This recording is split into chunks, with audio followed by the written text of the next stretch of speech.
Welcome to the Water Prairie Chronicles, the podcast that's all about supporting and empowering parents of special needs children. Today's episode is going to take you on a journey to the heart of the North Carolina State Fair, where we witness something truly special. Whether you're a parent of a special needs child or simply someone who's passionate about creating a more inclusive world, this episode is for you. Last October, we had the pleasure of interviewing Heather Overton from the North Carolina State Fair, who gave us an inside look into their Accessibility Day, an event that's all about creating a sensory-friendly and inclusive experience for visitors with special needs. I was intrigued by their mission to create a fully inclusive experience and decided to go see it in person. The event was held on a Sunday morning when the traffic to the fair is typically not as busy. We entered through the same gate those needing handicap parking would use, and we easily found our way to the area sponsored by Bandwidth, which was specially designed to cater to children with sensory needs. Bandwidth volunteers were on hand to help kids enjoy sensory-friendly activities like pumpkin decorating and making shaker water bottles. My goal was to talk with some of the families visiting the fair, specifically for the Accessibility Day event, and to see what their reaction was. We had the pleasure of meeting Madeleine and her mother Kate as they were making a sensory bottle. What surprised us the most was that Madeleine was already one of our listeners, having discovered our podcast through one of her teachers. And as it turned out, Madeleine and my daughter Emily have a shared passion for gaming. Wait, I know you! I've seen your podcast! So this is the Water Prairie Chronicles. That's amazing! Tell me your name again.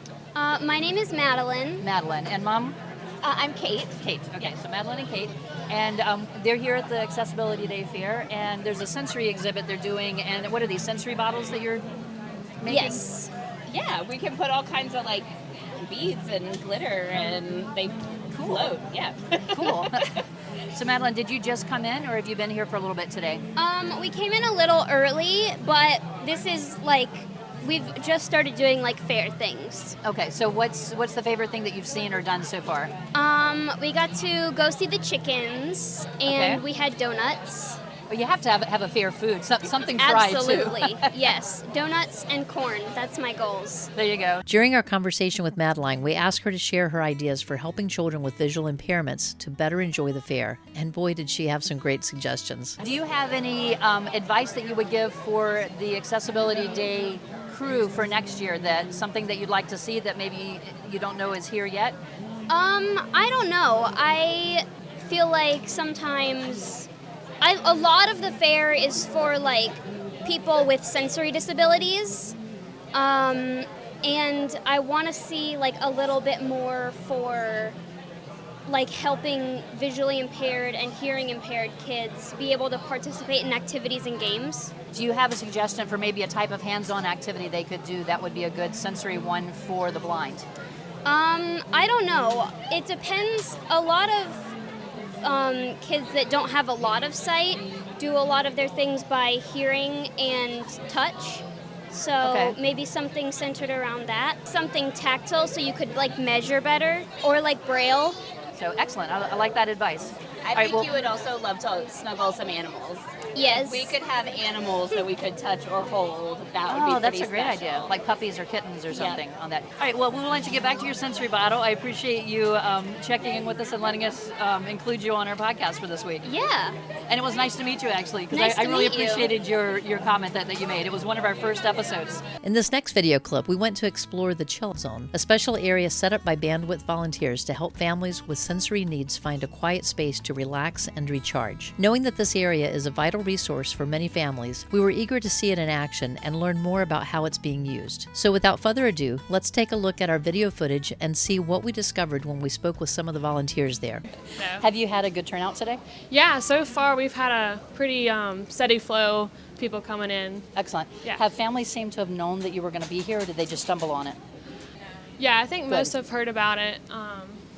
We actually had one lady said that she was like very appreciative that we're doing this for the kids and stuff. Excellent. We've interviewed a couple of people, and they've been really happy with the sensory events that are going on, and they weren't all aware of it. They're just kind of finding it as they come through. Yeah. So, all right. Well, thank you. I appreciate the time that you're putting in and just taking a few minutes to talk with us today. Yeah, definitely. Thank you.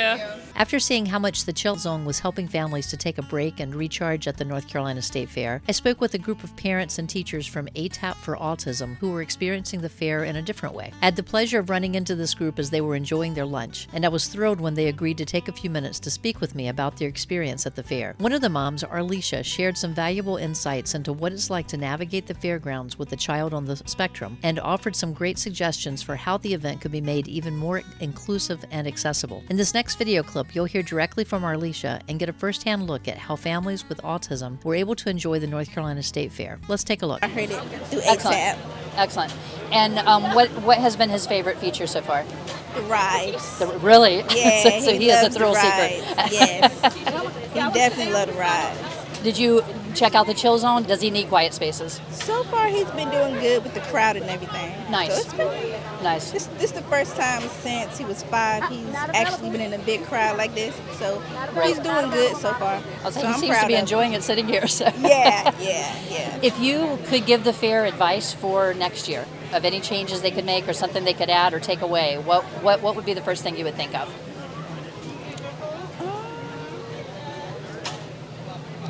Honestly, for it to be more suitable for them, because I noticed like it's not 1 o'clock yet, and it's a real big it's crowd, loud. and it's, Yeah. So it's still supposed to be catered to them, but it's kind of not.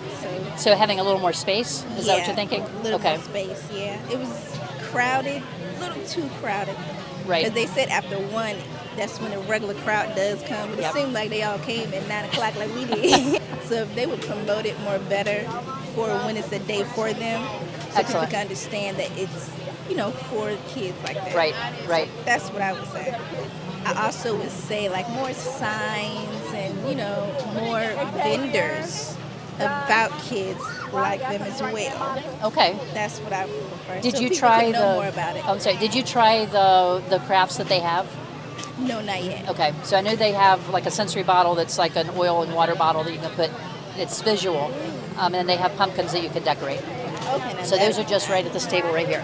Oh yeah, I like that. coming in. I hope you enjoyed learning about the North Carolina State Fair's Accessibility Day and hearing from some of the families who were able to take part in this special event. It was truly inspiring to see how the fair organizers and volunteers went above and beyond to make sure that families with special needs could have a fun and enjoyable experience. Now I want to hear from you. Are there any special events for families with special needs happening at your state fair? Let me know in the comments below, and we may feature them in an upcoming episode of the podcast. Thank you for joining me on this journey to explore the many ways in which we can support and encourage families with special needs. This podcast is made possible by support from our listeners. If you want to help offset the cost of producing the Water Prairie Chronicles, become a supporter at buymeacoffee.com/waterprairie.